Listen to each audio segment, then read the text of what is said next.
Por favor. Sean todos y todas bienvenidos y bienvenidas a este recinto auditorio licenciado Isidro Fabel Alfaro de la Facultad de Derecho, para presenciar la presentación del libro La Casa Sucia, en el marco del Seminario Internacional de Ética Pública y Prevención de la Corrupción de la Facultad de Derecho. Se encuentran con nosotros en el presidium nuestra directora de esta facultad, la maestra María José Bernaldez Aguilar.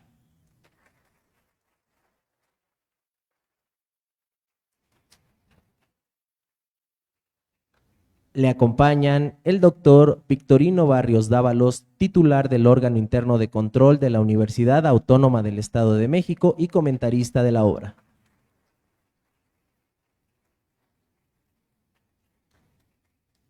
Saludamos la presencia de la doctora Muna Dora Buchaín Abulshon, autora del libro La Casa Sucia.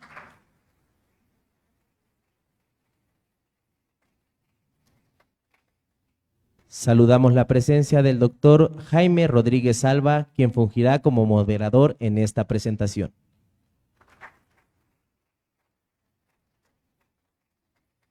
Y contamos con la presencia del doctor Jorge Alejandro Vázquez Caicedo, subdirector académico de esta facultad.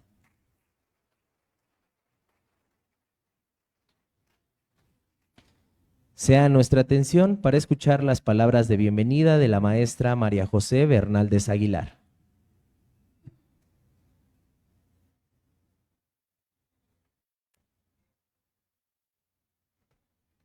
Muy buena tarde a todos, a todas. Para mí es un honor darles la bienvenida a este auditorio para la presentación de este libro en el marco de nuestro seminario de Ética Pública, Buen Gobierno y Combate a la Corrupción. Me dirijo con mucho respeto a nuestra autora, la doctora Muna Dora Buchaín, autora del libro La Casa Sucia, al doctor Victorino Barrios Dávalos, titular del órgano interno de control de nuestra universidad, al doctor Jaime Rodríguez Alba, moderador de este evento, y al doctor Jorge Vázquez Caicedo, subdirector académico de nuestra facultad. Gracias por acompañarnos. Estimados estudiantes, profesores distinguidos, que nos acompañan, a nuestros tiempos completos que están aquí con nosotros, a nuestros invitados distinguidos de otros espacios, doctor Oscar Diego, muchas gracias por acompañarnos. Me dirijo también con mucho respeto a las personas que nos acompañan a través de las redes sociales.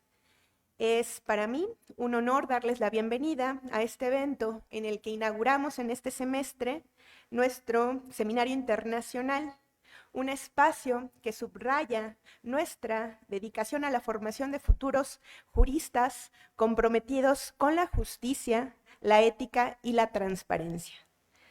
Este seminario representa una piedra angular en nuestro compromiso académico y profesional con la sociedad, en un llamado a la acción, una invitación abierta a todos ustedes para sumergirse en un mundo de discusión profunda, análisis crítico y aprendizaje activo sobre los desafíos éticos y las soluciones prácticas en la lucha contra la corrupción. Les animo a participar activamente en las actividades que se desarrollarán, pues cada sesión, cada conferencia, cada debate es una oportunidad invaluable para enriquecer nuestro entendimiento y fortalecer el Estado constitucional de Derecho. El Seminario Internacional de Ética Pública, Buen Gobierno y Prevención de la Corrupción es organizado por nuestra Facultad de Derecho y reúne un destacado elenco de ponentes nacionales e internacionales de instituciones prestigiadas como la Universidad Católica de Maule en Chile, la Universidad de Buenos Aires en Argentina y la Universidad de Oviedo en España. Fue diseñado como una plataforma para la discusión y aprendizaje sobre cómo enfrentar uno de los desafíos más persistentes y dañinos para las sociedades, la corrupción. Lo destacable de este seminario es un enfoque en la prevención, buscando no solamente reaccionar ante los actos de corrupción una vez ocurridos, sino también desarrollar estrategias proactivas que fortalezcan la integridad y la transparencia en las instituciones. al reunir a expertos académicos, estudiantes y profesionales de diversos campos, el seminario fomenta un intercambio de ideas y experiencias que pueden traducirse en acciones concretas y políticas efectivas para combatir la corrupción. Este enfoque integral refleja la comprensión de que la corrupción es un problema multifacético que requiere soluciones innovadoras y colaborativas. Agradezco a nuestros organizadores, el doctor Jaime, el doctor Jorge, y hoy le agradezco también al doctor Victorino Barrios Dávalos, titular del órgano interno de control de nuestra universidad, quien hizo posible la presencia de nuestra distinguida autora, la doctora Munadora Buchain, en este seminario. Su esfuerzo y dedicación para facilitar este evento demuestran su compromiso con la promoción de la ética entre nuestra comunidad. El día de hoy, nuestro encuentro gira en torno a un evento de gran importancia, la presentación del libro La Casa Sucia, por su autora, a quien también saludo con respeto, y es para nosotros un honor tenerla aquí, doctora. Muchas gracias por responder a esta invitación. Este libro no es una obra solamente sobre la corrupción, es un testimonio viviente de la pasión, la dedicación y el compromiso inquebrantable de la autora con la justicia y la integridad. La doctora es una figura de gran trascendencia en el campo del combate a la corrupción. Su formación académica profundamente arraigada en los principios del derecho y la ética, junto a su vasta experiencia profesional como auditora forense, la han llevado a convertirse en una de las voces más respetadas y persistentes en esta lucha incansable. Su labor académica y profesional son un claro ejemplo de la combinación de una sólida base de conocimientos, una firme convicción ética y profesional y el valor de la perseverancia y los cambios que ésta puede generar en la sociedad que pueden ser duraderos y significativos. La obra de la maestra Dora Buchain representa una fuerte crítica al Sistema Nacional Anticorrupción, crítica que vale la pena ser leída y discutida. Entre los mensajes centrales de la autora, nos transmite y que ella misma ha reiterado en diversas ocasiones es la imperiosa necesidad de contar con funcionarios públicos no solo éticos, sino también altamente capacitados. Nos recuerda que la verdadera efectividad en la administración pública se logra cuando los servidores cuentan con los mejores perfiles técnicos y éticos, cuyo desempeño produce resultados visibles y tangibles que benefician en conjunto a la sociedad. Esta obra nos abre un abanico de oportunidades en el espacio académico para dialogar, reflexionar y sobre todo respetar la diversidad de opiniones. Nos invita a no solo señalar y criticar la presencia de la corrupción en sus diferentes manifestaciones, sino a contribuir con propuestas y acciones concretas para la construcción de instituciones sólidas, libres de este mal, donde prevalezca el bien común, el fortalecimiento de las instituciones sobre intereses particulares. Quiero agradecerles profundamente su presencia en este evento. Su participación es un testimonio del interés y la preocupación compartida por estos temas de gran relevancia. Juntos tenemos la oportunidad de inspirar un cambio positivo, fomentando la reflexión crítica y trabajando incansablemente por instituciones que reflejen los más altos estándares de integridad y profesionalismo. Estamos en un espacio académico privilegiado donde el diálogo es no solo bienvenido, sino esencial. Aquí el intercambio de ideas es lo que nos construye. Por tanto, a todos yo los invito a participar de manera activa en este foro. Este ambiente nos permite profundizar en temas complejos como la ética en las instituciones públicas, abordándolos desde múltiples perspectivas y fomentando un entendimiento más amplio de los problemas que nos aquejan. Que esta presentación sea el inicio de un diálogo constructivo y enriquecedor. Estamos aquí para aprender, para cuestionar y sobre todo para crecer como comunidad. Les invito a abrazar esta oportunidad con mente abierta y espíritu crítico, siempre buscando el bienestar colectivo por encima de todo. Muchas gracias a todos por su presencia. Que este evento marque un paso más en nuestro seminario de ética y hacia la construcción de una comunidad con excelencia académica, profesional y ética. Muchas gracias.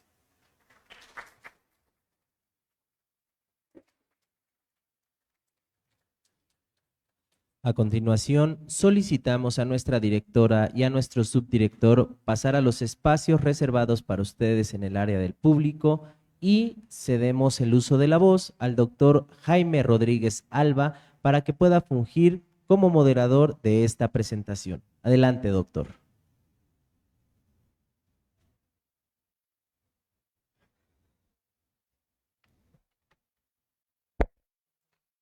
Buenas tardes a todas y todos. Pues primero me gustaría, si me permiten, decir unas breves palabras y luego hacer una breve reseña curricular de estos dos gigantes de la lucha contra la corrupción que hoy tenemos el privilegio de tener aquí, ¿no? Agradecer también a la directora de esta alta casa de estudios y a su director académico, porque son dos personas que han permitido que este seminario internacional permanente en ética, buen gobierno y prevención de la corrupción se realice. Ya se realizó el semestre pasado con éxito y se va a seguir realizando con éxito. Y a mí me gustaría decir algo importante, porque estáis aquí estudiantes de la Facultad de Derecho. Yo creo que el Estado, tal como Weber nos lo cuenta, nace de la profesión jurídica. Y de hecho, la consolidación del Estado profesionalizado tiene que ver con la profesión jurídica. La profesión jurídica es fundamental para que el espacio público y el Estado que lo pone en marcha sea de calidad. Por lo tanto, lo que ustedes hacen y van a hacer es de tremenda importancia. Ustedes son muy importantes y es muy importante que estén aquí y que participen en el seminario. Además, el seminario nació por una iniciativa de los estudiantes de la Facultad de Derecho y nosotros lo que hicimos fue aglutinar profesores que desinteresadamente de todas partes del mundo colaboran de manera virtual y otros presencial aquí en Toluca para echar a funcionar esto. Por eso es bonito que vayan a los encuentros, que participen y que se apropien de algo que ustedes mismos diseñaron. Y fíjense que yo pues estoy deseoso de escuchar las críticas al Sistema Nacional Anticorrupción, ¿sí? Y el libro se llama La Casa Sucia. ¿Saben? La palabra ética viene del griego ethos. Ethos quiere decir carácter, pero también quiere decir morada. Morada, casa. Y a nosotros nos gusta llegar a casa y que la casa esté sucia. Pues no, ¿verdad? Porque a lo mejor no nos gusta limpiarla, pero sí nos gusta que esté limpia, ¿sí? Entonces, qué importante que la casa esté limpia, ¿sí? Será un gusto escuchar a la doctora Muna Buchaín, que a continuación presento un extracto de su amplísimo currículum, ¿no? Ella es doctora en Derecho por el Instituto de Investigaciones Jurídicas de la UNAM y es maestra en Administración por el ITESM, licenciada en Derecho y en Educación y entrevistadora forense certificada por el Center for Interviewer Standards and Assessment. Es especialista anticorrupción certificada internacional por varios organismos, fue galardonada con varios reconocimientos, especialmente en materia antifraude, coordina el diplomado para la prevención, detención y disuasión de fraudes y posee además el certificado en gestión y liderazgo, otorgado también por instituciones internacionales. Es directora general de Auditoría Forense y en su trabajo ha destacado el trabajo que realizó sobre la estafa maestra por todos nosotros conocida, ¿sí? Pero cuenta con innumerables dictámenes, en concreto más de 138 auditorías y 177 dictámenes técnicos, dice aquí, ¿sí? Y entre sus obras, pues destaca Auditoría Forense, Delitos contra la Administración Pública, ¿sí? Que ha sido editado por la editorial Bosch de España, que es una de las editoriales que mejor puntúan en el Scholar Publisher Index, ¿sí? Es una editorial de mucho prestigio, y es editora de la revista del fraude, ¿no? Ha sido también, le han concedido la medalla Alfonso Caso por la Comisión del Mérito Universitario de la UNAM, y es consultora internacional en proyectos de USAID, ¿no? Que es la Organización de Estados Unidos para la Ayuda Internacional, ¿no? en temas vinculados a la fiscalización en el marco del Sistema Nacional Anticorrupción.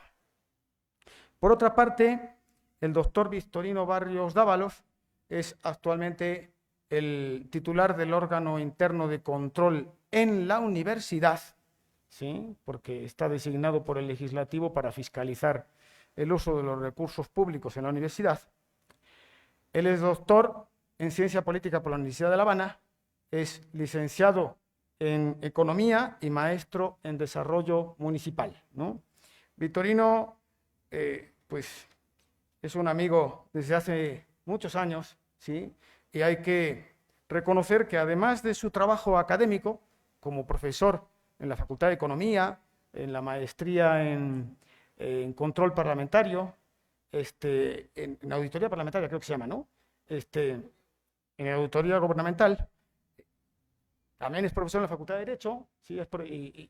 Pero sobre todo tiene una amplia experiencia en temas de auditoría y de control de cuentas en el legislativo y sobre todo tiene agallas, ¿no? Es decir, se ha enfrentado de manera muy valiente con los corruptos, que es algo que también es necesario potenciar, el coraje cívico, ¿sí? Porque vosotros que sois estudiantes, futuros abogados, también sois ciudadanos, y entonces tenéis una doble responsabilidad, una como ciudadanos y otra como abogados, ¿sí? Y el coraje es una virtud fundamental para cualquier ciudadano y especialmente importante para ustedes los abogados, ¿no? Bueno, con estas palabras damos comienzo a este evento. Sí me gustaría que pudierais prestar atención y después participar, ¿no? Es decir, por eso los móviles, si podéis quitarle el tono, que no suene, y en lo posible que no le prestéis atención al móvil, sería lo mejor, ¿no? Gracias.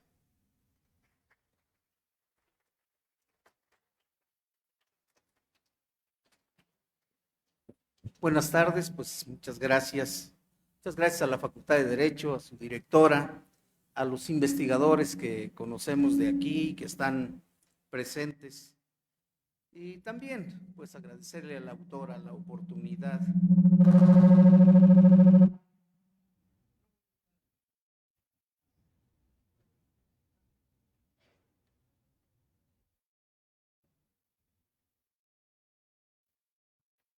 Bueno, sí, muy bien. Muchas gracias. Este está bien.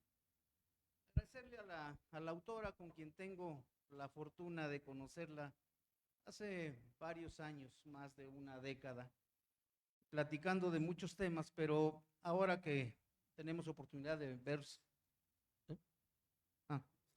de que podamos leer un texto, un libro, que puede ser libro de texto para todos los abogados, puede ser un libro de texto para todos los que estudien auditoría. Yo que tuve la oportunidad de revisarlo en unos días, pues me di cuenta de que aquí está la fórmula que necesitamos para hacer investigaciones, para poner sanciones, para que no se nos vayan los corruptos, así de concreto, para que no se te brinquen tan fácilmente, para que no en un amparo ya te ganaron y no sabes ni cómo hacerle, porque ya se fue, ya prescribió. Entonces, esta es una fórmula muy importante. He escuchado a la doctora Munadora desde hace muchos años, pero la escucho más desde el pasado agosto de 2023, en donde empezó una serie de videos con el programa de los periodistas, videoconferencias, y a la fecha ha tratado 34 temas en un apartado que se llama Ángulos del Fraude. Esos ángulos del fraude es común escucharla con periodistas y entrevistadores como Sabina Berman, como Rafael Barajas, como Julio Hernández, como Álvaro Delgado, Alejandro Páez, otros periodistas. Y hace poco más de 4 meses, en esas videocharlas, ella ya adelantaba algo de lo que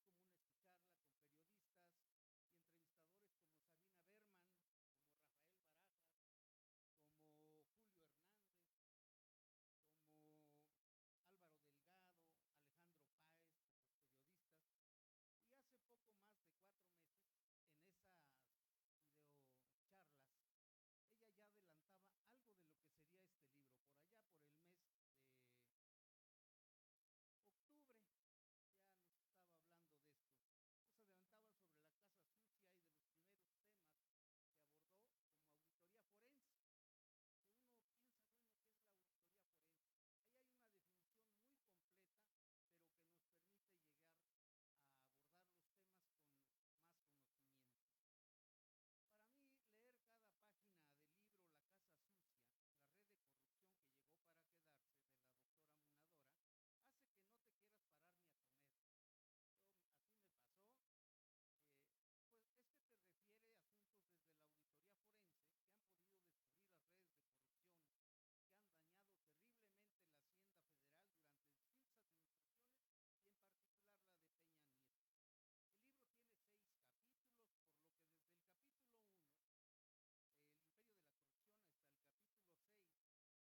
ella. Lo entendí al poco tiempo cuando David Colmenares Páramo presentó un libro con la hija de ella, la magistrada Paula García Villegas Sánchez Cordero. ¿Ven? Entonces, ahí está el conflicto de interés, ahí están todos los problemas. Por eso muchas cosas no avanzan. De esta manera, la autora va abordando cómo fue objeto de una campaña de agresiones, difamación y persecución política.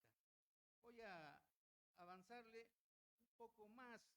Este libro para mí es de lectura obligada para todos aquellos servidores públicos que se encuentran laborando en los órganos internos de control de los 3 órdenes de gobierno, de los 3 poderes públicos, en los órganos autónomos y en todo ente público, porque ofrece una perspectiva real del alcance de las auditorías forenses y de cómo deben caminar los actos de fiscalización.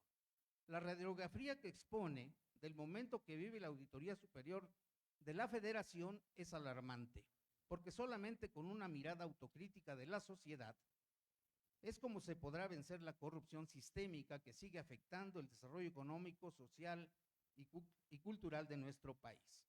Preciso que el título bien podría agregársele un subtítulo que en lugar de decir la casa sucia, la red de corrupción que llegó para quedarse, podríamos cambiarle por se metieron con la mujer equivocada, porque el análisis es meticuloso, integral, descarnado, profesional y sin duda dará lugar a que muchos le piensen antes de entrar.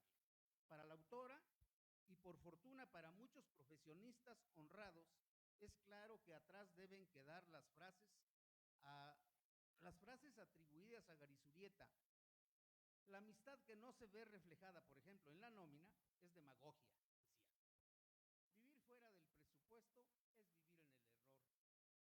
En México no solo se puede vivir de diputado, también se puede de senador.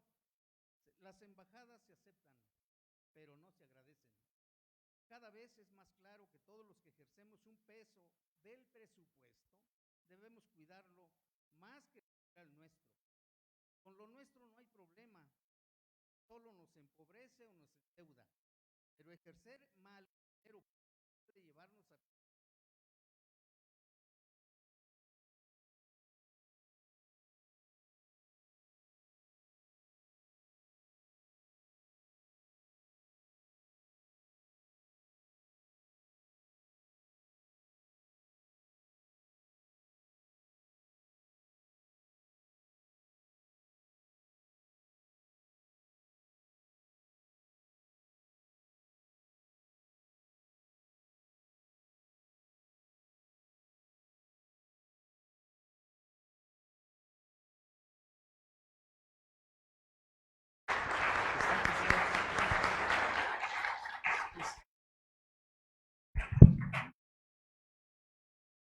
Sí, ¿no? Después de lo que nos dijo Vitorino, vamos a escuchar con mucho gusto que nos pueda desgranar un poco estos casos, ¿no?, tan jugosos.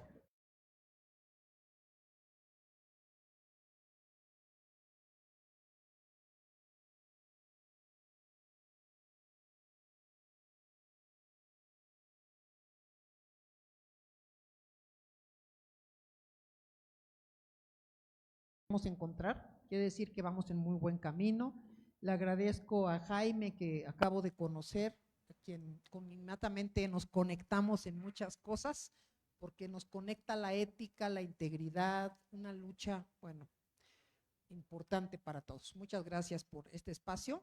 Yo pensé que cuando se refería usted a Cicerón los iba a mandar cicuta a los funcionarios públicos. Yo dije, no es tan extremoso, todavía tenemos remedio en este país. Bueno, pues quiero comentarles un poquito de por qué llevé a cabo este libro, que como bien dijo en esta disección,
de los terceros involucrados para que todo camine y para que puedan ser las mejores acciones.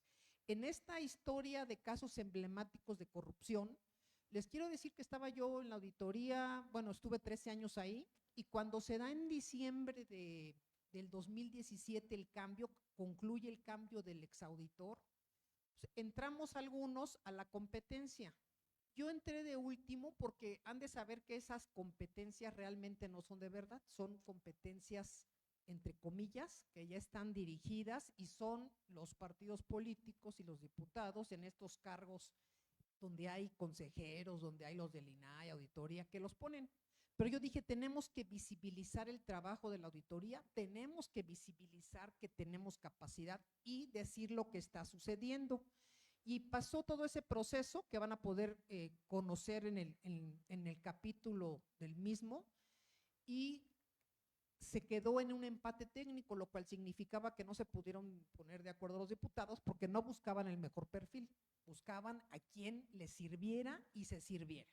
Entonces llega enero, llega febrero y todos nosotros, los auditores, que en esa época hasta el 2018 puedo dar fe de que éramos éticos y trabajadores, por lo menos en un 98%, del 2% no podemos responder, pero muy, muy supervisados, muy éticos. En marzo empieza un jaloneo porque estaba el año electoral, fíjense, ese año electoral que era mágico, ¿no? Para todos. Y entonces, ¿qué dijeron? No, pues queremos esta posición y queremos que nos salga a flote lo que se llama mediáticamente la estafa maestra, que para mí es simbólico estar aquí hoy día, como usted dijo, porque esta fue una de las universidades en aquella época, fíjense, ya pasaron 10 años, o sea, 10 años. Yo digo que cómo se envejecen los hijos, ¿no? Porque uno está igualititito, ¿no? Y más, no, más joven. Y fíjense cómo cambian los tiempos, cambian los funcionarios, cambia todo. Y en ese ir y venir deciden, cuando ven que están perdidos, porque ya los ciudadanos estábamos hasta el copete, por no decir otra palabra altisonante.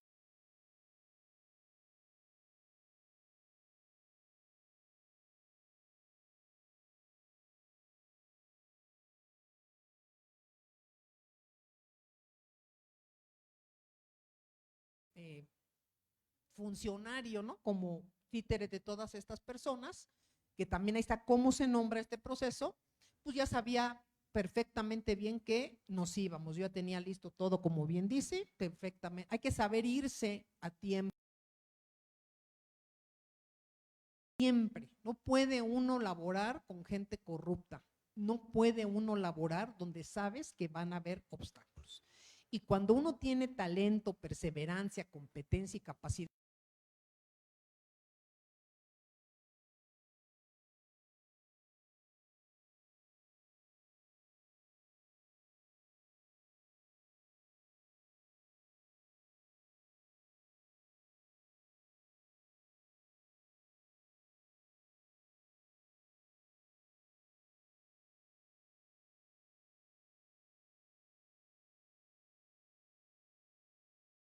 y de trampas, pues yo ya estaba lista, yo nada más para irme. Inclusive tenía en España, por cierto, yo ya desde enero, un seminario al que me habían invitado sobre argumentación jurídica, que iba a ser del 8 de junio al 15 de junio, me parece.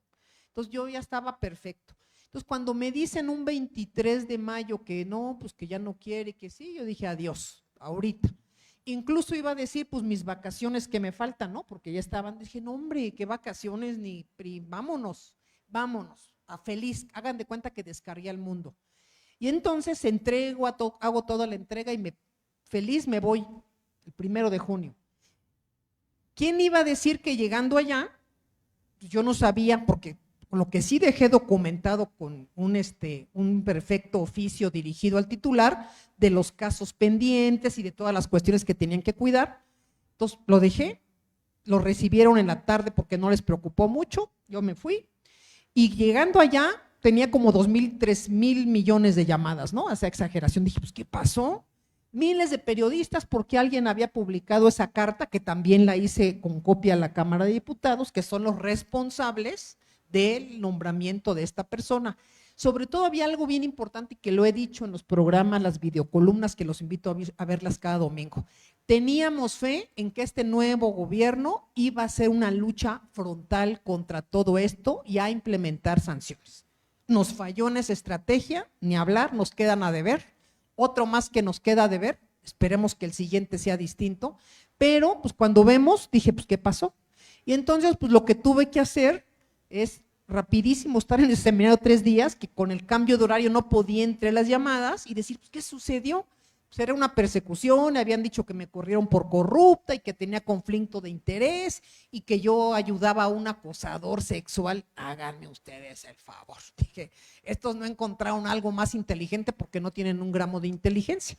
Y entonces de ahí empecé una lucha a afrontar la que me hizo escribir este libro y empezar a revelar estas crónicas de estos casos emblemáticos y empecé a articular, van a ver ustedes en el libro, una serie de mapas de vínculos y hay un sitio que está publicado y que también lo van a ver en varias secciones, www.lacasasucia.com.mx, donde cuando entren van a ustedes a visibilizar, a conocer mapas de vínculos, todos estos mapas de vínculos que nos permiten entrelazar por qué una persona está, por qué salió, por qué hizo esto, y está esa cadena de corrupción, esta red de corrupción que llegó para quedarse, que se dice en el libro, es porque hoy mismo siguen vivos. En este análisis de lazos familiares, de lazos afectivos, de cuates que merecieron meter a otros y que hoy sigue prevaleciendo. Sigue prevaleciendo porque no se ha querido tomar una decisión estratégica de acabar por lo menos con los elementos que dan pie a la corrupción. Entonces siguen estos vínculos, siguen todos estos recursos y déjenme decirles que investigar corrupción no es fácil, es complejo, pero se necesita esa dedicación que yo espero que alumnos como ustedes, maestros como ustedes, que les gusten estas actividades, porque esta actividad la tienes que hacer por gusto, por pasión. Han transcurrido 7 años desde que yo salí de la auditoría y me dedico a hacer estas investigaciones, dijéramos que ociosamente, ¿no? Le invierto mucho tiempo, a lo mejor se lo descuido a mi familia, pero lo hago con mucho gusto. ¿Qué encontramos? Bueno, pues que en estos contratos que revelo ahí, por ejemplo, no solamente es una cadena o un eslabón de alguien que llegó a una institución, no, es toda esa red de funcionarios y políticos y partidos políticos que lo sentaron ahí. Toda esa red que inmediatamente ahí van a ver estafas maestras en la auditoría superior, contratos amañados, inmediatamente contratos que se pagan en 5 y 6 días y se hace el análisis y la disección de todo eso. Se hace en este ecosistema de corrupción, ¿cómo pueden ustedes conocer las empresas fachada? ¿Qué se puede determinar? ¿Cómo se puede saber? Y lo más grave para mí de todo es la invisibilización que han tenido todas las autoridades y todos aquellos que tienen la responsabilidad de poner límites y orden en no hacer absolutamente nada. No solamente a las denuncias que su servidor ha hecho, a decenas de denuncias que fueron llegando y presentándose a partir de todos los hechos que sucedieron, donde se negocian las observaciones, donde llegan hoy mismo con los presidentes municipales, antes de que se sepan cuáles son las observaciones, llega un emisario a decirle, oye, aquí te sugiero este despacho, que este despacho te puede ayudar a ocultar o a negociar que no haya observaciones. Y la falta de rendición de cuentas finalmente en el país es lo que hace proclive la corrupción, porque si no hay un ojo que supervise, no hay un medio que pueda poner orden, que pueda por lo menos sentirse revisado, pues lo que abre es la puerta a todos estos elementos. Y hay unos subterfugios que obviamente utilizan todas estas personas porque se sienten y están protegidos. Están protegidos, ahí también revelo, por ejemplo, y analizo, porque algo importante que comentó el doctor, comentó también la maestra, la directora de esta facultad, es hablar con evidencias. un auditor, un funcionario y todos los que nos dedicamos a estas áreas, pues un abogado con mucha mayor razón tiene que presentar datos de prueba, tiene que presentar un conjunto de indicios que forman la prueba indiciaria, la prueba circunstancial, que nos permita llevar en este tramo una certeza jurídica de que algo ocurrió y de que algo está ocurriendo. Muchas de las personas me dicen, bueno, y entonces, ¿por qué salieron las personas que estaban involucradas y por qué no se han hecho las investigaciones? Bueno, pues la respuesta es porque no han querido. Yo no encuentro otra respuesta más apropiada, porque ahí tenemos los nombres de los proveedores, ahí tenemos trazos, ahí tenemos toda la información que permite saber hacia dónde se llevó todo ese recurso y seguiría pues la ruta del dinero, dónde se fueron esos millones de pesos. La ruta del dinero que entregaban en efectivo en domicilios, que también aquí se anotan, en Polanco, en la Cuauhtémoc, donde también había proveedores fachada. Entonces, en esta era de la posverdad, en la que la verdad, eso de mentir sin discriminación se ha hecho una práctica entre los políticos, nosotros tenemos la obligación ética de volverlos a la realidad, de decirles, esto que dice no es así, esto es A, B, C, D, E. Y claro, hay una cosa que también es muy cierta, que necesitamos asegurar pues, que no haya represalias, porque yo no quiero mandar a nadie al matadero, o sea, las represalias existen. Tan es así que ahí van también ustedes a leer en el libro cómo hasta hoy sigo con procedimientos penales abiertos, con procedimientos fabricados, con actas de abandono de empleo también fabricadas, documentos falsos. O sea, todo eso es el látigo con el que quieren castigar a quien revela los hechos. Pero bien dijo el doctor, se metieron con la persona equivocada. Ese es el problema, o como dicen en el sur, la problema, se equivocaron de persona. A lo mejor otro hubiera dicho, no, pues yo no quiero bronca, no, yo sí quiero bronca. Esa es la verdad, quiero bronca y vámonos hasta el último gramo de bronca de que pueda yo sostener. Mientras tenga vida, ahí voy a estar. Hoy que muchos personajes, o algunos, no muchos porque no son tantos, pero algunos de ellos han muerto, yo les digo que en esta vida necesitas morirte para que hablen bien de ti y casarte para que hablen mal, ¿no? Ahora salen próceres de la justicia y de la honestidad. Pues aquí está la historia que los ha acompañado, aquí está. Y es por lo que yo juzgo a las personas, porque algo que no pueden hacer los políticos es controlar su posteridad. ¿Cómo le podrán hacer? Nadie le podemos hacer, ¿no? Tengo amigos,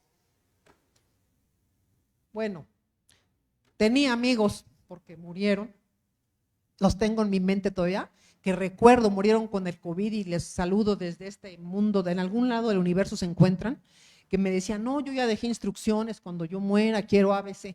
Aquí murieron y sus parejas hicieron lo que se les dio la gana. ¿Quién controla nuestra posteridad? Controlemos lo que sí podemos hacer.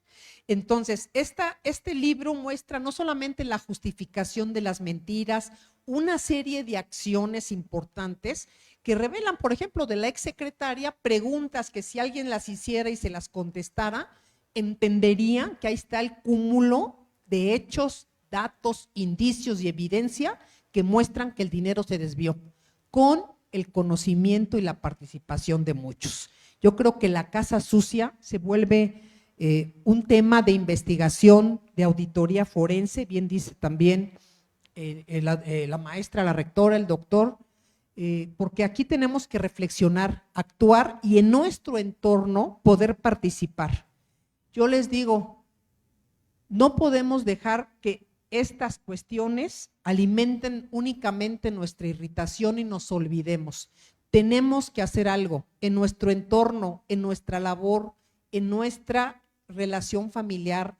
La ética se introyecta, la ética se vive, la ética se exige. Hubo un video hace unos 2 o 3 días de una maestra aquí en Toluca que le aventaba a los niños, no sé si lo pudieron ver, yo lo mandé en mis redes, los cuadernos. Me indignó tanto y ahí yo les puse, oigan, ojalá no acabe como decenas de maestros, que no pasa nada, porque también quiero platicarles que fui contralora en el estado de Chiapas por ahí de 2001 al 2004, me parece, ya ni me acuerdo, pero por esas fechas. 2001 al 2004, 2005. Y ahí yo puedo decir, porque no conozco otro caso, y si alguien lo conoce me dice, que fue el único caso en el que inhabilité maestros, suspendí maestros, supervisores de maestros, porque estaban en su hamaca. Y la costumbre era que los maestros tenían que ir a la supervisión, a su hamaca de ellos, para que les firmaran las listas. Nunca llegaban a escuela, nunca llegaban a hacer la revisión que tenían que hacer. Y los maestros estaban muy acostumbrados a que nadie les podía decir nada. Y yo creo que la ética y la responsabilidad siempre tienen que estar. ¿Qué pasó después? Bueno, pues vino otro siguiente gobierno y que lo restituyeron en su encargo, les pagaron salarios caídos. Díganme de qué sirve la ética, la integridad, si no se vuelve una costumbre. Y lo que queremos en este país es vivir sin corrupción, vivir con ética, y algún día que podamos nosotros, al igual que esta maestra que les decía, no nada más que ahorita la quiten, a la que aventaba libros, yo le decía a una criatura que es mi nieta, le decía, ¿qué harías tú si fueras ella? A los niños. Y me dijo, pues yo le diría a la directora y le diría a mis papás, ya nos… Le dije, bien, hijita, y también podrías decirle a la maestra, oiga, maestra, esa actitud, los niños merecemos respeto, porque afectan la autoestima. Y entonces, hoy leí que la habían llamado o puesto en algún lugar. No, eso necesitamos ejemplificación. Bueno, eso es lo que yo quiero hacer con la casa sucia, que cada quien pongamos orden en nuestra casa, bien dijo el doctor Jaime, para poder entonces exigir orden en la de al lado. Si no ordenamos nuestro entorno, no podemos ser hacia afuera ordenados. Les agradezco a todos esta participación, los invito a leerlo y bueno, les cedo aquí el micrófono. Muchas gracias.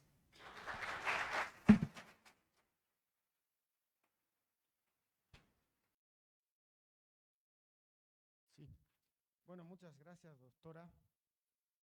Nos trajo cosas muy importantes. Nos habló, por ejemplo, de la corresponsabilidad. El libro está repleto de detalles, de evidencias, que es importantísimo eso de las evidencias, pero también, como bien señalaste, la responsabilidad que tenemos a la hora de obligar a cumplir con las consecuencias de esas evidencias, ¿no? Si ya sabemos lo que pasó, ¿por qué no obligamos a que eso se cumpla?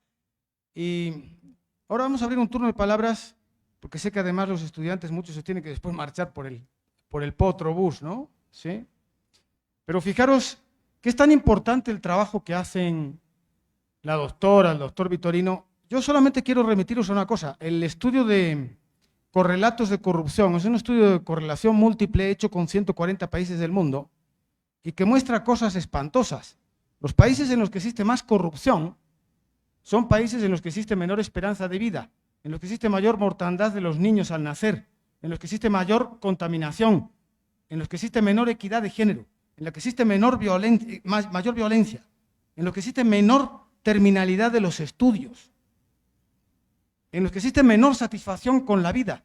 Y los países en los que existe menos corrupción son países en los que existe más igualdad, en los que existe mayor felicidad de las personas, mayor bienestar. Acaba de salir el reporte de corrupción anual y el reporte de felicidad de la ONU. ¿Quién es el país más feliz del mundo? El país en el que menos corrupción existe, Finlandia. O sea, fijaros qué importante es combatir la corrupción y qué poco valor le damos. Es decir, nos preocupamos mucho porque el dinero lo metamos en el banco y lo gestionen bien, pero no nos preocupamos nada porque el dinero que gestionan los políticos lo gestionen bien. Y sin embargo es más importante porque nos afecta a todos, ¿sí? Entonces sí me gustaría que tomáramos conciencia de esto y que os involucréis, ¿sí? Entonces ahora, si queréis, abrimos un turno de palabras, ¿sí? Sí os voy a rogar que por favor digáis el nombre, de dónde venís y eso, y que seáis breves para que podamos intervenir, pero también los estudiantes, ¿qué os parece? ¿De qué se habla? Que podáis conocer el libro, etcétera, ¿sí? Pues abierto está. Óscar, Víctor, ¿alguna más así para empezar? A ver, Horacio, ¿sí? Por ahí. ¿Usted? El nombre, por favor. Teresa. Voy con los nombres para ir más rápido. Allá atrás. Ah, Paul, sí. ¿Alguien más? Hilda. ¿Alguien más? A ver. Ahí. ¿Cómo te llamas? ¿Tu nombre, por favor? ¿No levantaste la mano? No. ¿Atrás? ¿Cómo? Emanuel. Bueno, después si eso hacemos otro turno. Empezamos. Bueno, buenas tardes, felicidades, enhorabuena. A ver, brevemente, el tema de la impunidad en México es una constante, y ya lo has señalado, ¿no? ¿Qué sugerirías para hacer para castigar a los corruptos? Eso por un lado. Por otro lado, bueno, yo siento que estás enfrentado al sistema político mexicano y el sistema por naturaleza es corrupto. ¿Qué habría que reformar o tocar para que esto ya no sea así? Una tercera pregunta es, aprovechando que estás en la universidad, qué mensaje le dejarías a los jóvenes? Precisamente para que no sean corruptos y no caigan en las tentaciones, porque estando aquí en las universidades muchos jóvenes rebelde, inquieto, luchador, etcétera, pero con los años terminan siendo corruptos. Entonces, ¿qué pasa? No todos, por supuesto, pero sí llega a este caso. Y finalmente me gustaría saber ¿de dónde sacas fuerza? ¿Cuál es tu kriptonita para ser una guerrera contra la corrupción?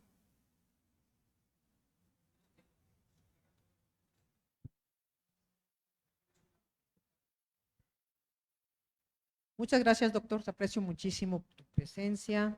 Hemos coincidido. Les decía yo aquí a los compañeros que los buenos nos seguimos viendo, ¿no? Con los malos, afortunadamente, no, porque me huyen, no crean que porque yo les huyo, ¿no? Pero ya saben de lo que puede ser uno capaz. ¿Qué puede uno hacer? La clase política es corrupta tradicionalmente, ¿cierto? Pareciera una característica el cinismo. En este libro también hablo y no defino, porque no es mi definición, hablo sobre lo que es el triángulo del fraude, la conducta humana. ¿Por qué cambiamos al lado oscuro? ¿Por qué las personas dicen, oye, pero si era bien decente, no puedo creer lo que pasó? Pues porque hay elementos, hay factores externos, pero también hay factores internos de cada uno de nosotros que nos pueden hacer vulnerables, que nos pueden hacer proclives a la corrupción. No es lo mismo una persona que tiene no solamente la introyección de valores, sino que tiene mecanismos de evasión o de represión que ayudan a que no nos llame la tentación. Yo les quiero decir que estando en la auditoría, por ejemplo, estaba haciendo la de la Universidad de Zacatecas y me llegaron a ofrecer 5 millones de pesos para que quitara unas observaciones. Se habían llevado 300 millones de pesos. O sea, imagínense, 5 millonzotes de pesos que a quién no harían feliz en esta vida, ¿no? Pero ni siquiera, o sea, ¿qué hace que alguien te lo ofrezca? Eso me lo hizo un ex colega mío, que ya murió también. Les digo que tengo cada colega que se fue de este mundo. Pero supe decir no y ni siquiera me dio tentación, que sería otra de las respuestas al doctor. O sea, porque las personas quieren vivir más allá de lo que tienen. A mí también me encantaría traer un relojazo, viajar por el mundo, vivir en otro país, o sea, pero no me tocó, pues, no en esta vida, a lo mejor me va a tocar en otra, pero no crean que siquiera lo anhelo. Entonces, esa apetencia de cosas que no nos corresponden es algo que uno sí puede manejar y que yo invito a los alumnos a empezar a controlar. Esas tentaciones, porque las tentaciones van a estar siempre al día, pero atrás de una tentación hay ese lado oscuro que a lo mejor uno no puede ver ni manejar. Y en efecto, los políticos utilizan a las personas que son más vulnerables. Yo les puedo decir que las huelen, saben quiénes son. En muchos casos las personas son ingenuas. Recuerden que no todos tenemos esa misma racionalización y esa fuerza interna. Incluso hay personas que tienen un mayor elemento de impulsividad que tiene que ver con su lado prefrontal y entonces no piensan lo que viene después. Y hay una serie de distintos elementos que pueden ustedes analizar, pero que hay algo que nosotros sí podemos decir, saber decir no. Y ese saber decir no se empieza a trabajar desde ahorita, poner límites a los corruptos, a las personas que nos quieren pues, de alguna manera hacer llevar a esos extremos. Y estos temas de redes pues tienen que ver con que se encuentran entre ellos y se alimentan de las mismas necesidades, y el dinero fácil, como no hay sanciones, que es otra de las preguntas que me hace el doctor, pues es difícil. O sea, las sanciones para mí, las que están en norma, son muy correctas. Hay cárcel, hay leyes, hay resarcimiento del daño. El tema es que no existe. O sea, ¿dónde hemos visto que un corrupto reponga el daño con todo y sus intereses? ¿No? ¿Cuándo lo hemos visto? Bueno, hoy mismo el titular de la auditoría se construyó 2 departamentos donde vive, tiene chef, tiene enfermera, tiene carro, choferes, de nuestro pecunio. O sea, es para que ya se le hubiera exigido que regresara ese dineral, ¿no? Y entonces uno dice, lo que yo les decía de la invisibilización, o sea, los dejan ser. Mientras no haya la voluntad política, esta sería la siguiente respuesta, de un gobierno integrado en todos los poderes, donde sea el mayor elemento, dejar el control político y administrativo, y que sí haya sanciones con personas competentes, con personas éticas, y que sí haya resultados. Y, por supuesto, no solamente sanciones, sino resarcimiento del daño, no vamos a poder cambiar este sistema. Entonces, el mensaje es, hagan lo correcto siempre. Ustedes saben la diferencia entre el bien y el mal, porque todos lo sabemos. Esa sería. Víctor, sí les ruego que por cuestión de tiempo, porque sé que los estudiantes… sí, ¿te parece? Vamos a avanzar con varias preguntas, porque yo sé que el tiempo se nos echa encima, para que haya posibilidad de responder a todas. Entonces, por orden, Víctor. Gracias. Buenas tardes, mucho gusto, doctora Muna, felicidades, y sin duda su presentación en lo personal me ha dejado sumamente interesado para poder leerlo y adentrarme en el estudio que usted ha realizado. Y yo tengo una pregunta muy concreta, me quedo con 2 conceptos de los cuales usted habló: corresponsabilidad y voluntad política. Voluntad política, discúlpeme, soy un poco escéptico, creo que si nos quedamos esperando en la voluntad política no va a suceder gran cosa. Bueno, hoy en día tenemos un gobierno que llegó con el discurso del combate a la corrupción y parece ser que se ha integrado muy bien, hasta mejor, a esas prácticas corruptas. Luego entonces me quedo con la parte de la corresponsabilidad.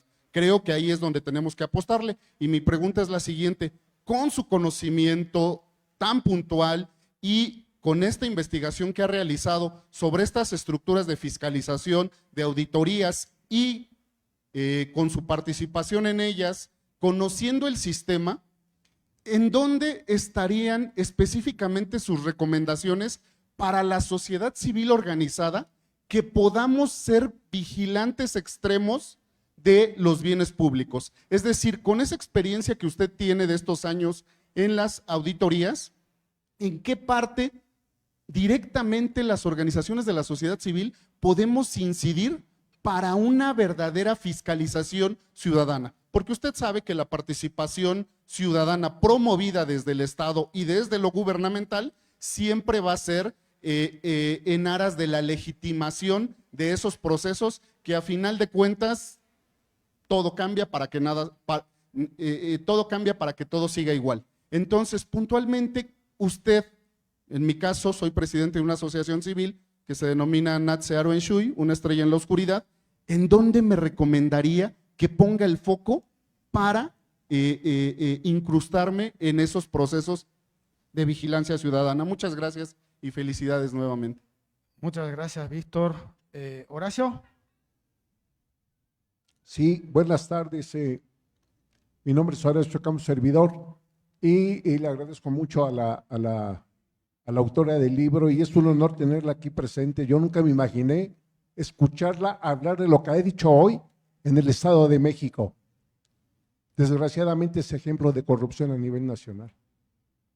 Y me duele decirlo porque estoy aquí sentado, que la Universidad Autónoma del Estado de México haya sido tocada por ese mal llamado la estafa maestra. reconozco a las autoridades de la Facultad de Derecho de esta universidad que usted haya venido a hablar de ese tema. No echaron el polvo debajo de la alfombra. Para mí es muy satisfactorio tenerla frente a mí y que haya yo escuchado este discurso. Y sobre todo en el mes de la mujer necesitamos muchas mujeres como usted. Solamente una pregunta. Al final del sexenio del gobierno de Alfredo del Mazo Maza, nos enteramos no entendemos, ¿verdad? Otro fraude, otra estafa, 5,000 millones de pesos, en el que participaron titulares de secretarías del Estado de México y un funcionario actualmente del Partido Revolucionario Institucional. Perdón, dije revolucionario, dije robo, ¿verdad? Me equivoqué.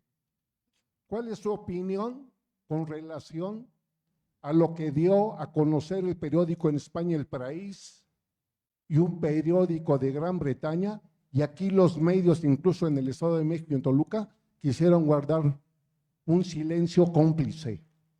Hasta la fecha no he visto un solo servidor público que haya sido llamado ante el Ministerio Público a responder de esa acusación del desvío de 5,000 millones de pesos. Es todo, y le agradezco mucho que usted nos haya venido a compartir su experiencia, su trabajo, su trayectoria y sobre todo su valentía, porque le puedo asegurar que usted nunca estuvo exenta de amenazas, directas e indirectas. Yo le deseo lo mejor, le deseo larga vida y que tengamos muchas MUNA en un futuro en cada dependencia, en cada estado de la República Mexicana. Muchas gracias. Muchas gracias, Horacio, por el exhorto y la pregunta, ¿sí? Teresa.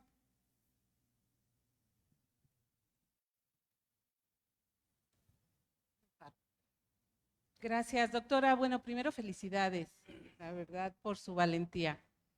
Bueno, tengo dos preguntas. La primera, preguntarle cuántas y de quiénes son las demandas que usted hizo referencia, que todavía está usted batallando con estas demandas, que si nos da un poquito más de detalles de dónde vienen y por qué, cuántas son y cuál es el avance de estas, de qué la acusan, ¿no?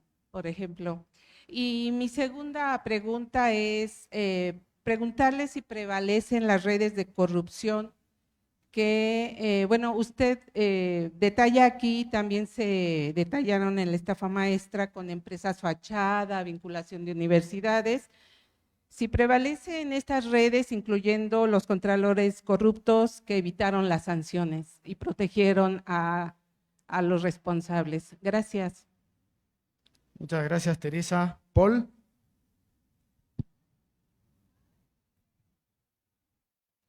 Pues, en primer lugar, felicidades, doctora.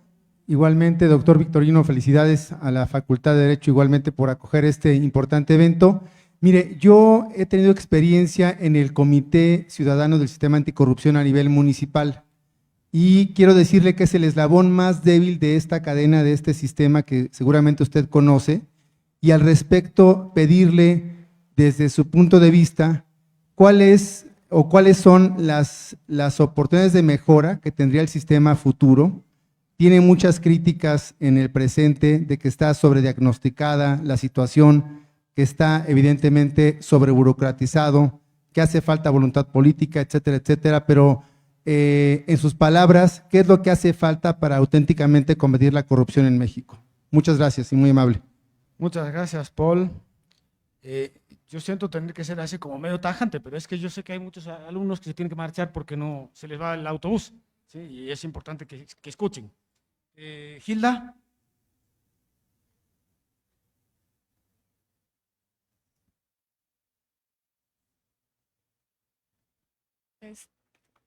¿Se oye? Sí. Buenas tardes, doctora. Me uno a los comentarios positivos. Me parece muy interesante el abordaje que da. So pena de que lea el libro, cosa que sí voy a hacer. Me metí ahorita a la página que nos recomienda del libro y me fijé en la gráfica de las redes, de los vínculos. Híjole, parece árbol genealógico, ¿no? lo cual me hace pensar un poco, bueno, tengo un poco yo estas consideraciones como sistémicas, y yo quería ver esta parte de, bueno, que habla de redes con sus vínculos, habla de cadenas de corrupción, bueno, habla de la cadena de corrupción. Obviamente yo creo que sí es una de las más prominentes, pero hay varias, ¿no? Y apuesto a que inclusive están interconectadas. Y no solo hablemos de México, yo creo que hasta inclusive de otros, o sea, México en conjunto con otros países. Ahora, lo que yo quisiera ver es, está claro que tenemos nuestro sistema político, ¿no? Está el sistema y dentro del sistema pues hay otros subsistemas, ¿ok?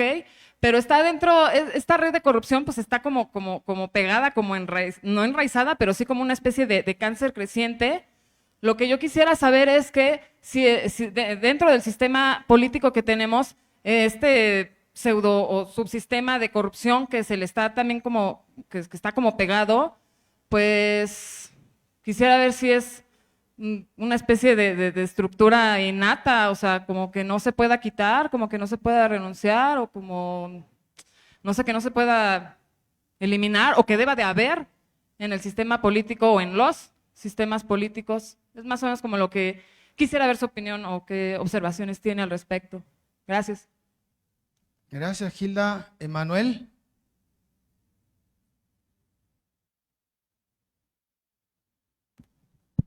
Buenas tardes, aquí un alumno de la Facultad de Derecho de octavo semestre, y mi pregunta para usted, doctora Munadora, es si dentro de su libro se describen pues estos vínculos que muchas veces existen entre altos funcionarios, evidentemente corruptos, y grupos de la delincuencia organizada o del narcotráfico, y qué observó respecto a ello. Muchas gracias, Emanuel. Pues te han dejado una bonita tarea, ¿eh? Hay una pregunta más, si nos permiten. Gracias. Hola, buenas tardes. Nada más dos preguntas. ¿Qué opinión le merece los supuestos vínculos de corrupción de los hijos del presidente de la República? Y ¿hay solución o no hay solución? Porque ese es un tema bien importante. Bueno, perdón, no sé si escuchó la primera parte. Ok, ¿qué opinión le merece los supuestos vínculos de corrupción que hay con los hijos del presidente de la República? En el tema de corrupción, perdón. Y la segunda es, ¿hay solución a la corrupción o estamos hundidos? Gracias.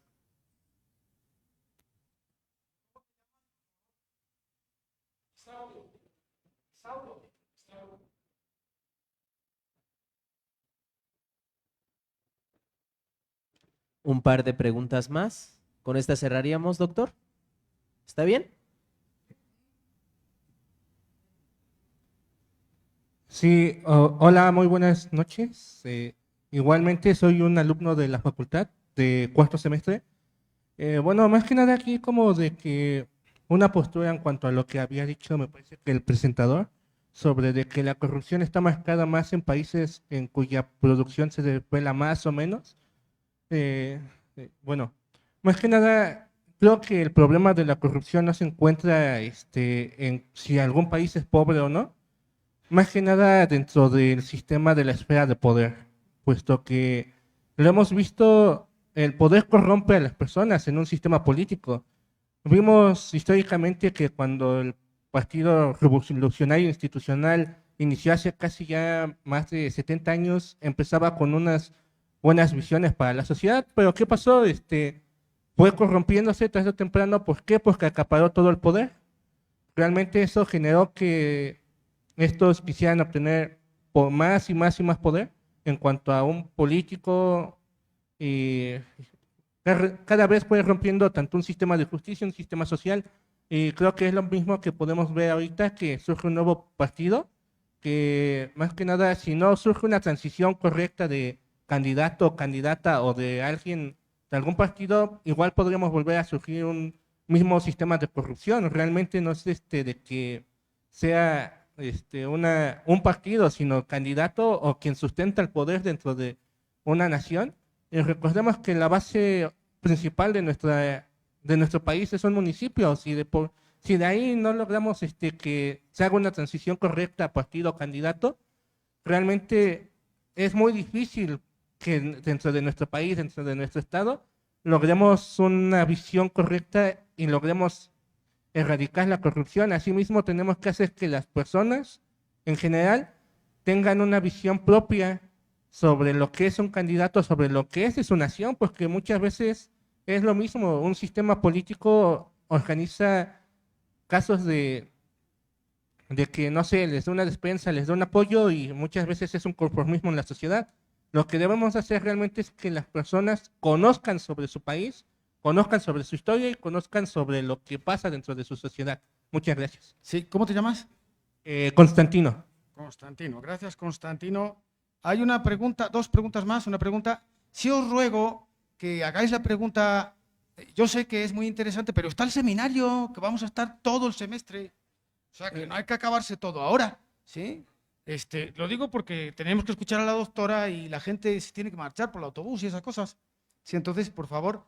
Ok, buenas tardes al público en general. También soy un estudiante de esta Facultad de Derecho y quisiera empezar mi pregunta con este comentario que usted argumentó sobre que los países con más calidad de vida, no hay que olvidar que esos países en su momento fueron saqueadores.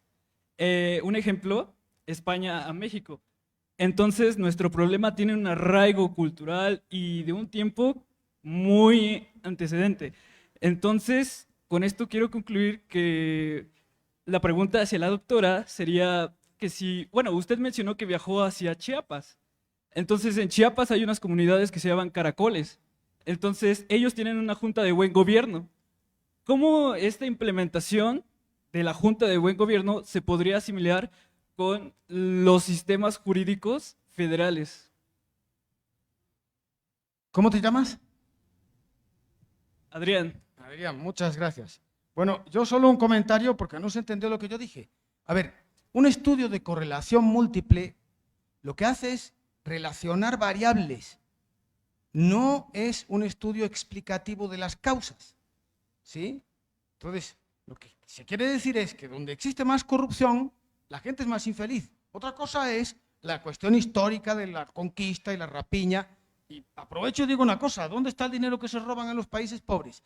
En los paraísos fiscales. ¿Y dónde están los paraísos fiscales? En los países ricos. Entonces eso ya lo sabemos todos.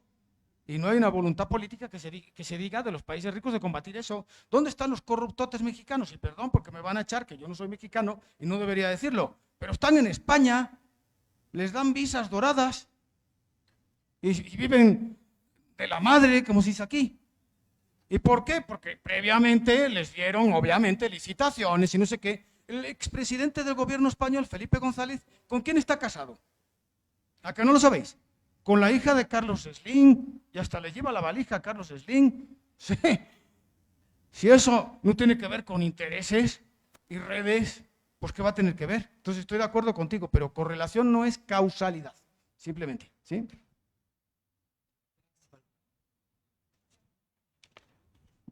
Bueno, listos para cerrar. Pues les agradezco mucho sus preguntas porque son muy interesantes. En una integración es, primero, sí necesitamos una sociedad civil organizada, con participación, pero miren, yo sí soy una crítica y lo he dicho, pueden ver en mis videocolumnas, el Sistema Nacional Anticorrupción y por tanto los estatales para mí, municipales, deberían desaparecer. Han sido inservibles, han tenido a la gente sin hacer nada. Muchos de los nombrados han sido porque les asignaron el espacio. Al cobrar dinero se pervierte la función porque en todo lo que les interesa es cobrar y cobran mucho más que otros funcionarios y entonces lo que hacen es cuidar el hueso. Hablo en la mayoría, no, nadie se me vaya a sentir aludido, por favor, porque hablo en la mayoría y lo he dicho públicamente, lo pueden ver en la columna del Sistema Nacional Anticorrupción, en mis participaciones. Eso fue algo que nos quisieron jugar el dedo en la boca en el sexenio pasado y lo dejaron. A mí me tocó ver cómo nació, cómo siguió, cómo se pervirtió y cómo una parte de la sociedad civil que se hacía pasar por expertos en rendición de cuentas, pues se quisieron apropiar de todo eso porque recibían recursos de gobierno. Entonces, ¿qué rescato yo? ¿Qué tiene que hacer la sociedad civil organizada? Primero, participar activamente denunciando, involucrándose en las actividades de su espacio, de su comunidad, de su institución, de donde estemos nosotros dispuestos con evidencia, no con el rollo de que acá, y si no grito, no. Así como ustedes hacen, como una buena asociación, que denuncie, que ponga sobre la mesa los grandes casos. Fíjense, si ven que van a nombrar a alguien que tiene antecedentes, que ha sido corrupto, decirlo públicamente. O sea, empezar a levantar la voz es algo que podemos hacer porque la sociedad civil estamos limitados. Pero ¿qué es lo mejor que podemos hacer? Informarnos. Informarnos significa leer, entender qué hay atrás del discurso que me quieren decir, porque los políticos nos van a querer engañar. Acuérdense que parte de la posverdad que le llaman tiene que ver con las mentiras para convencernos de y vendernos la imagen que ellos quieren vendernos. Y si estamos informados sabemos decir, no, maestro, tú no eres la mamá cordera, tú eres el lobo feroz con las pezuñas ahí con harina, ¿no? Entonces, eso es algo importante. Y una lucha, y esa lucha organizada implica participación y no buscar huesos políticos, porque miren, la parte que a mí me ha tocado es que cuando hablo huesos quiere decir que me vendo, no que me lo merezco. Entonces, alguien que estaba en una lucha y de repente lo vi en Sonora, lo hicieron titular de la delegación del IMSS y luego en Contraloría, y ahí trae cargando las observaciones por desvíos graves, y estaba en la sociedad civil. La sociedad civil debió de haber hecho lo que usted bien dice, decir, oye, no, este cuate no, ABC. Entonces, estos son temas importantes, no poner a los cuates, no ver más allá de lo que podemos hacer esperando algo a cambio. Decían los compañeros también, Horacio, que saluda a Tere Montaño. Tere Montaño fue la autora de estos reportajes en El País referente a la corrupción en Edomex. A mí me tocó y le agradezco que me contactó y le dije, el Estado de México ha sido la entidad con mayor corrupción y es la más corrupta desde la que yo tengo conocimiento, pero no son 5,000 millones. Si alguien hiciera la cuenta o se hubiera auditado, yo les aseguro que fueran infinitos. Y yo no les vengo aquí a contar a ustedes, porque ustedes son los que viven y saben cómo está la corrupción.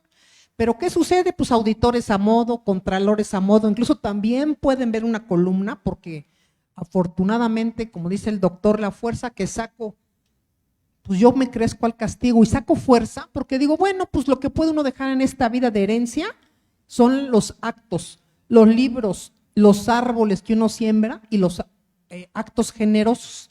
Bueno, pues hay que revelarlos, hay que decir lo que es. Hice una columna porque el excontralor de aquí, que también fue parte de la corrupción, y aquí lo van a encontrar, y que contrató incluso a una de las empresas de la estafa maestra cuando estaba en función pública, aparece hoy en la función pública y es el que investiga responsabilidades de los órganos internos. Háganme ustedes el favor. O sea, ya más, como decía aquel, ¿no? ¿Qué nos pasa? Bueno, eso pasa. Se ponen en el lado donde los encubren y eso, pues lo único que hacemos, ¿qué me tocó hacer? Revelarlo, decirlo, o sea, es lo que nos toca. Entonces, la pregunta es, no vamos a echar bajo la tierra nada. Los que quieran esconder bajo la alfombra, pues se esconden ellos mismos porque duermen con ellos mismos, se esconden ellos mismos. ¿A quién van a engañar? Entonces, yo sí creo que igual que usted, que Tere, que muchos que han colaborado en esto, hay que revelar, hay que decir con evidencia, porque otro tema que también se vuelve político, que me preguntaban por ahí atrás, que digo de la corrupción que denuncian sobre la familia del presidente. Una cosa es el tema político en que en estas campañas tratan de hacer, y otra cosa es que se pongan a investigar las evidencias, los indicios y lo que hagan. Y a eso hay autoridades que podrían hacerlo. Están los mismos que hacen denuncias y que yo valoro mucho y siempre creo que hay que hacer investigación y celebro la investigación periodística porque es la que nos ha dado mayores elementos, pero también no nos vayamos de boca con lo que nos tiran, siempre atrás de una historia hay otra. Tenemos que tener el entorno absoluto, que no nos apasione, un buen investigador, un auditor forense, no va a agarrar un espacio político, va a denunciar los hechos, las evidencias, lo que se ve, que la evidencia hable. También decía yo, porque parte de lo que ves en el sitio y ven aquí en el libro es un árbol genealógico, pero con unas raíces muy profundas. La corrupción está enraizada por hace más de 50 años, y no es que más, la verdad, no sé, pero más de 50 años. A mí me tocó ser por lo de los caracoles, aunque no me lo crean, pero fui parte y fui mesa, estuve con el EZ porque yo trabajé en Chiapas, fui representante de gobernación y me tocó ser representante en la mesa de mujeres con el EZ. O sea, conozco también esa historia, la vi, que incluso en el propio libro digo, desde entonces yo creo que la corrupción se elevó, se incrementó increíblemente porque el gobierno empezó a soltar lana para tratar de apaciguar eso.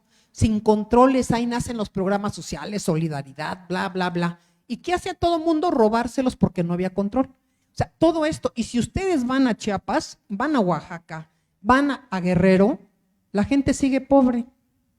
¿Dónde está ese dinero? Entonces, el buen gobierno no solamente es tratar de que las comunidades mismas se organicen, sino que sí haya una supervisión de quien otorga el dinero, porque ahí los tienes, secuestraron en Panteló al presidente y le pidieron 3 millones de rescate. Y lo sentaron y grabaron, tráeme 3 millones, y le fue a dar el gobierno 3 millones. Y secuestraron, o sea, se volvió un negocio porque las personas aprendieron a ser corruptas. Entonces, el buen gobierno implica ética, orden, supervisión, controles, y no solamente porque le llamen buen gobierno, sino que hay todo un entorno, porque si no, entonces estarían muy bien esas organizaciones, ¿no? Y yo celebro que estén y que vivan y que levanten la voz para exigir derechos. ¿Qué más me dicen? No poner a los cuates en los espacios públicos es importantísimo, las capacidades, cuántas demandas y denuncias, tenía yo como 7, no sé si se acumularon más.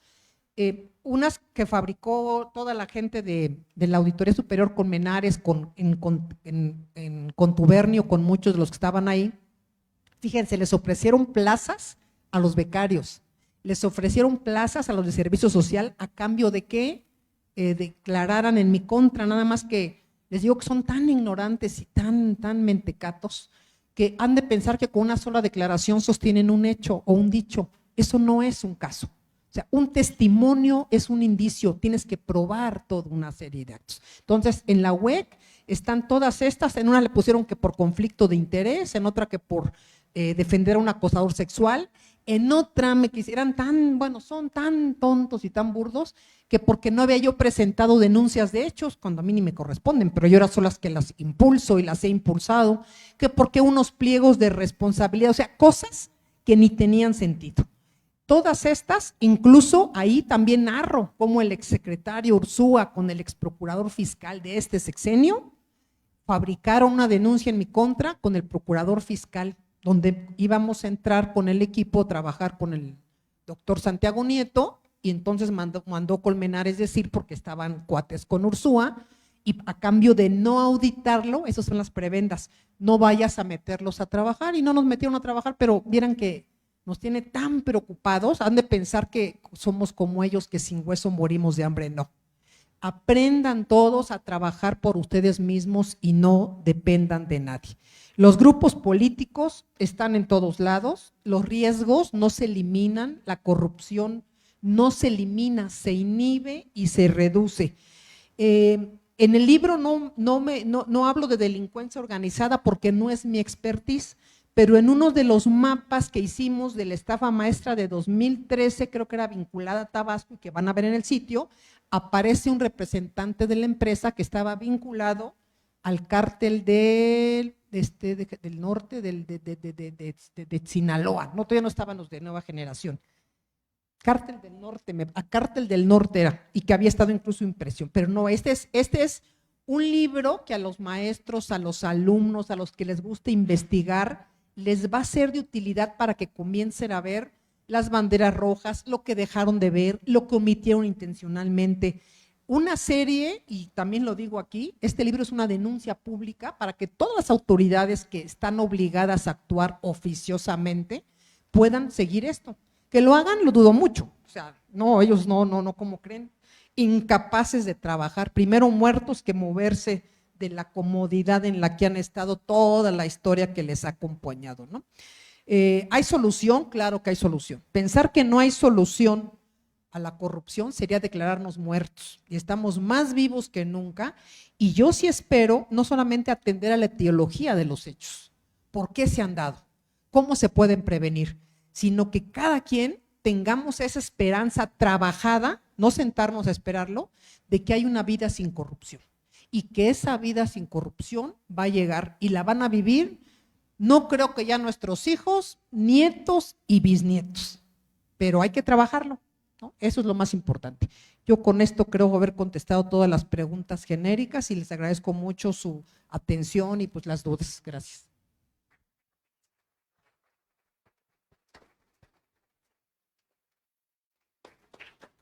Muchas gracias a todas y todos por estas preguntas y sobre todo a la doctora por esta exhaustiva y concentrada respuesta, ¿sí? A mí me gustaría, antes de dar el cierre, darle el micrófono al doctor Vitorino para que pueda hacer también unas palabras finales, ¿no? Si gustas. Decía Octavio Paz que cuando un país empieza a utilizar frases como ponte la de en medio, con queso las enchiladas, en qué cuadernito escribo, ese país está al borde de la ruina. Y no tenía razón. Y claro que tenía razón. No teníamos más. Dicen muchos, había que aceptar eso. El que no tranza no avanza. Y claro que sí avanza. Hay muchos libros. Hay un libro que les voy a recomendar, sobre todo a los estudiantes, donde dice, es negocio ser honrado. Y claro que es negocio. Hay gentes que lo saben muy bien. No están terminando un trabajo y ya están contratados en otro, porque nos están viendo. Somos más, pero muchos más, la gente que queremos un país distinto a los pocos que nos hacen daño. La estafa maestra no era más de 10. ¿Y a cuántos quemaron en la universidad? No era un puñado de más de 10.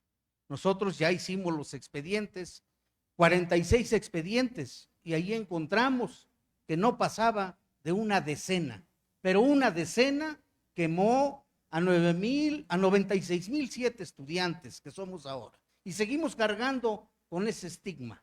Por eso tenemos que cambiar las cosas. A los estudiantes les digo, sean mesurados, pero no se dejen.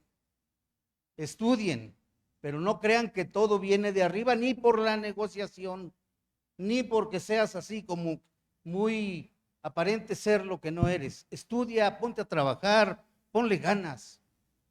Y cuando necesites ser prudente, hazlo. La corrupción no se estudia nada más.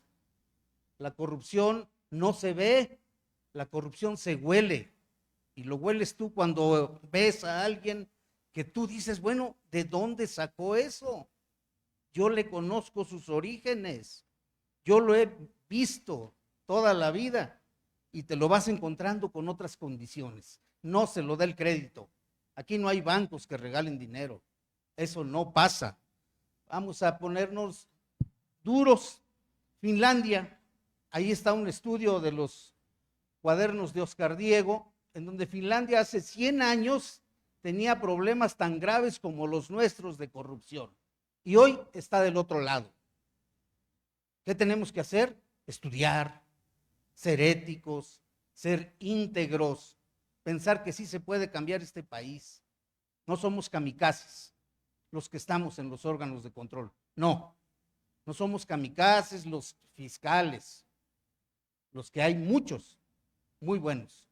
Lo que sí tenemos es que a todos los que estamos en este país nos duele México, nos duele la corrupción. A mí me duele y no voy a parar. Independientemente, incluso le dije alguna vez lo voy a decir, a la gobernadora, yo puedo trabajar en esto con y sin salario, y con y sin horario.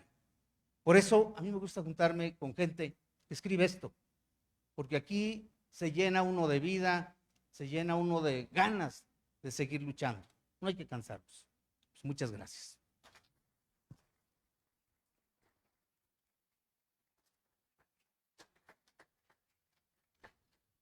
Muchas gracias por estos comentarios finales. Para poder cerrar esta presentación del libro, solicitamos a la maestra María José Bernaldez Aguilar y al maestro Jorge Alejandro Vázquez Caicedo pasar al área de Presidium para poder realizar las entregas de constancias a nuestra presentadora del libro, comentarista y moderador.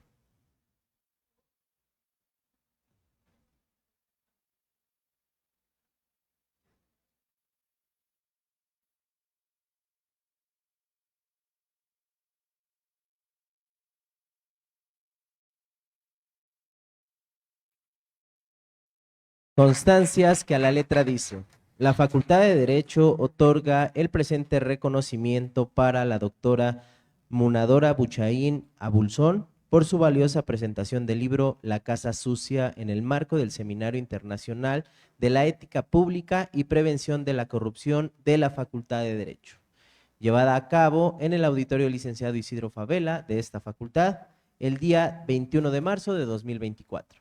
De la misma manera, se hace entrega al doctor Victorino Barrios Dávalos por sus valiosos comentarios de esta obra.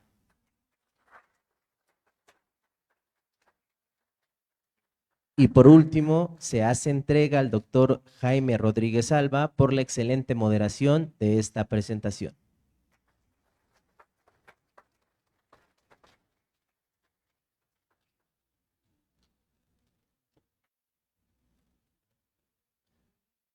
Es así como damos por concluida esta presentación. Por su atención y presencia, muchas gracias.